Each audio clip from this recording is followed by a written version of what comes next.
Duet Prabowo Gibran adalah Gajah Mada Hayam Wuruk Reborn. Sebelum saya membahas lebih jauh, saya sarankan buat yang tidak hobi dengan tema sejarah, spiritual, atau yang anti Prabowo Gibran, mending skip aja daripada merasa tidak nyaman. Tapi buat yang berminat pada tema-tema itu, silakan simak serta berikan komentar positif dan membangun. Analisa saya ini nanti mungkin lebih bersifat otak-atik gaduk dan cenderung spiritual. Jadi jangan menuntut kajian yang ilmiah, karena spiritual dan sains itu meski sama-sama ilmu, tapi pembahasannya itu berbeda, sehingga perlu banyak referensi dan kearifan untuk menghubungkannya. Oke, kita mulai membahas tentang apakah duet Prabowo Gibran merupakan kelahiran kembali duet Gajah Mada Hayam Wuruk di zaman Kerajaan Majapahit. Mari kita membuka wawasan sejarah kita. Ketika Kerajaan Majapahit berdiri di abad ke-13 atau sekitar tahun 1293, Majapahit didirikan oleh Raden Wijaya, keturunan dari Raja Singosari yang saat itu menghadapi pasukan Joyokatwang. Raden Wijaya meminta dukungan pasukan Mongol yang memang beberapa kali datang untuk ekspansi ke Singosari. Bersama dengan pasukan Mongol, Raden Wijaya berhasil mengalahkan pasukan Joyokatwang. Namun setelah menang itu, Raden Wijaya berbalik melawan Mongol. Prajurit Mongol kocar-kacir, sebagian kembali ke negaranya, sebagian kabur dan berbaur dengan masyarakat lokal.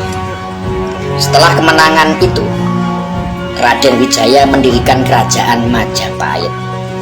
Lalu Majapahit terus tumbuh, ganti raja, ganti pemimpin, mengalami pasang surut dan harus menghadapi banyak pemberontakan, hingga pada kepemimpinan Raja Hayam Wuruk, Majapahit bangkit dan mengalami masa kejayaannya, yaitu sekitar tahun 1350 sampai 1389.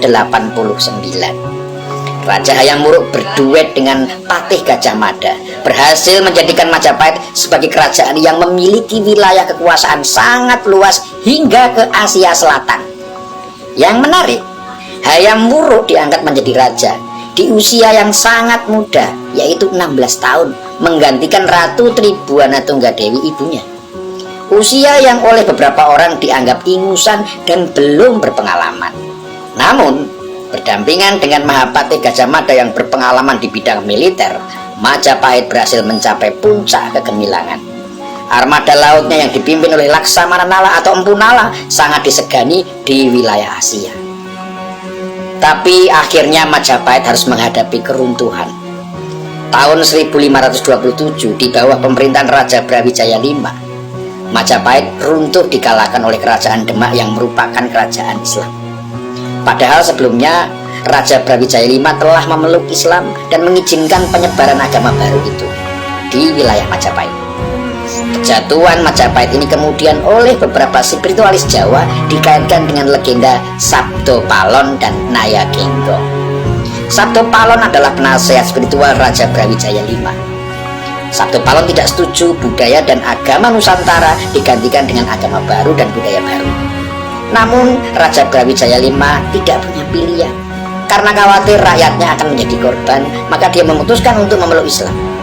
Akhirnya Sabdo Palon mengalah dan menyetujui, tapi dengan sebuah perjanjian bahwa kelak 500 tahun dari saat itu, Sabdo Palon akan menagih janji dan memurnikan kembali budaya dan jati diri Nusantara. Nah, kalau kita hitung-hitung 500 tahun dari masa itu adalah saat-saat ini. Majapahit runtuh tahun 1527. Kalau kita tambah 500 menjadi tahun 2027. Tapi ada kemungkinan perjanjian Sabdo Palon itu sudah terjadi beberapa tahun sebelum runtuhnya Majapahit. Bisa saja antara tahun 1520-an. Jadi kalau ditambah 500 tahun kemudian adalah tahun 2020-an. Maka di tahun-tahun ini para spiritualis meyakini bahwa janji Sabdo Palon harus dibayar, atau yang sering disebut sebagai Sabdo Palon nagih janji. Kalau kita proyeksikan di masa sekarang, di era Presiden Jokowi, nilai-nilai dan kearifan lokal semakin menguat, kebanggaan terhadap budaya lokal semakin tinggi, keyakinan dan agama tradisi mulai diakui, busana tradisional mulai dipakai di setiap upacara kemerdekaan, dan itu menjadi momen yang membanggakan. Lalu yang lebih signifikan lagi adalah didirikannya ibu kota negara baru di Kalimantan Timur yang diberi nama ibu kota negara Nusantara. Istilah Nusantara ini identik dengan Majapahit atau Wilwaltikta, karena sebutan Nusantara di masa itu dipakai oleh Majapahit untuk mengidentifikasi wilayah teritorial mereka. Maka Presiden Jokowi menamakan ibu kota negara yang baru itu dengan nama Ibu Kota Negara Nusantara atau IKN. Berdirinya IKN seperti sebuah pengejawantahan atau kebangkitan kembali kerajaan Majapahit atau Wilwaltikta, kerajaan yang kejayaannya sampai di wilayah Asia Selatan itu. Apakah ini idenya Jokowi sendiri? Tentu saja tidak. Gagasan pemindahan ibu kota baru ke Kalimantan, tepatnya di Palangkaraya, sudah digagas oleh Presiden Soekarno pada tahun 1957.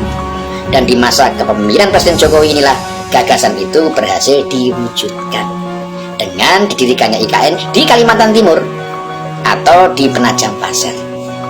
Dalam kelakarnya Presiden Jokowi pernah bilang, "Saya bukan anaknya Pak Karno, tapi saya bisa mewujudkan impiannya."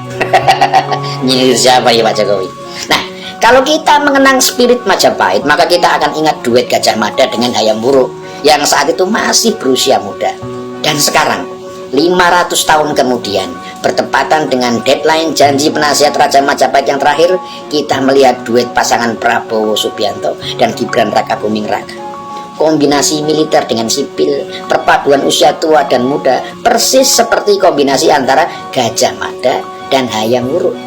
Mungkinkah duet Prabowo Gibran adalah pengejawantahan Gajah Mada Hayam Wuruk yang telah membuat kerajaan Majapahit mencapai puncak kejayaannya? Dan apakah duet Prabowo Gibran juga akan membawa Indonesia atau Nusantara ini mencapai masa keemasannya? Benar dan tidaknya kita kembalikan pada kuasa Tuhan pemilik semesta.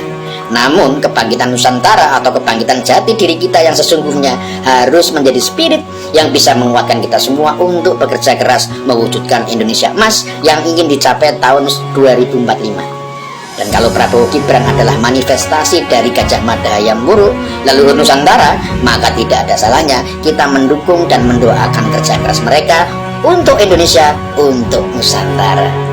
Terima kasih, semoga bermanfaat. Rahayu.